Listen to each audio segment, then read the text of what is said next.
नमस्कार, Hindi news bulletin में आपका स्वागत है। मैं हूं बिपाशा पाल। प्रस्तुत हैं आज के प्रमुख समाचार। कोविड प्रभावित पर्यटन कारोबारियों को सरकार ने दी राहत, 200 करोड़ के आर्थिक पैकेज की घोषणा। सीएम पुष्कर सिंह धामी ने कहा, देवस्थानम बोर्ड अधिनियम में होगा बदलाव, समिति लेगी फैसला। आम आदमी पार्टी युवाओं से करेगी संवाद, काशीपुर से होगी शुरुआत, बनाए जाएंगे यूथ एम्बेसडर। और हरिद्वार में कांवड़ियों को रोकने के लिए पुलिस बल तैनात, गंगा जल लेने आए कांवड़ियों पर होगा केस दर्ज। अब समाचार विस्तार से। कोविड संक्रमण के चलते आर्थिक मंदी से जूझ रहे चारधाम यात्रा और पर्यटन से जुड़े कारोबारियों के लिए सीएम पुष्कर सिंह धामी ने 200 करोड़ के आर्थिक पैकेज की घोषणा की है।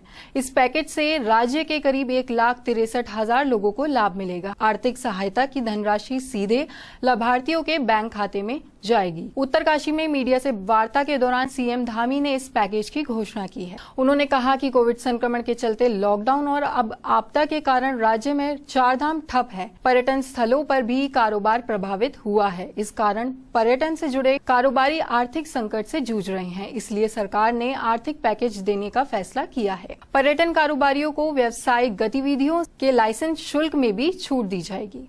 उत्तरकाशी पहुंचे मुख्यमंत्री पुष्कर सिंह धामी ने कहा कि सरकार देवस्थानम बोर्ड एक्ट में संशोधन के पक्ष में है। इसके लिए उच्च स्तरीय कमेटी गठित की जा रही है। यह कमेटी सभी से चर्चा के बाद संस्तुति देगी। इसी के आधार पर निर्णय लिया जाएगा। सीएम ने कहा कि तीर्थ पुरोहित लगातार देवस्थानम बोर्ड को लेकर उनसे बात कर रहे हैं।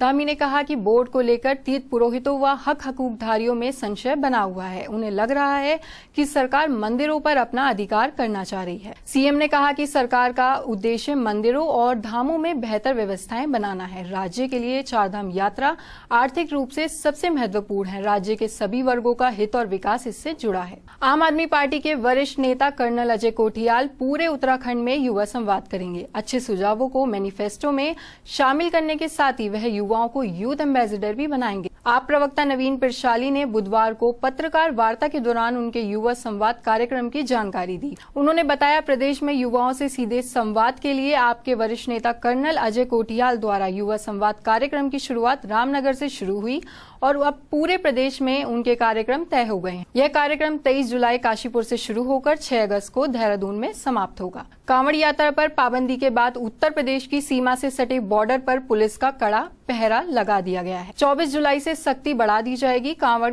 या गंगा जल लेने हरिद्वार में आने वालों को एंट्री नहीं दी जाएगी। हालांकि वाहनों के आने जाने पर कोई पाबंदी नहीं होगी। अगर कोई हरिद्वार से गंगा जल लेकर लौटते समय पकड़ा गया तो उसके खिलाफ मुकदमा दर्ज किया जाएगा। हर आने जाने वालों की सघन चेकिंग की जा रही है। 24 जुलाई से कांवड़ियों के लिए सीमाएं सील कर दी जाएंगी। दूसरे राज्यों से आने वाले लोगों से हरिद्वार आने का कारण भी पूछा जाएगा। अगर कोई कांवड़ यात्रा के लिए आता है तो उसे बॉर्डर से ही लौटा दिया जाएगा।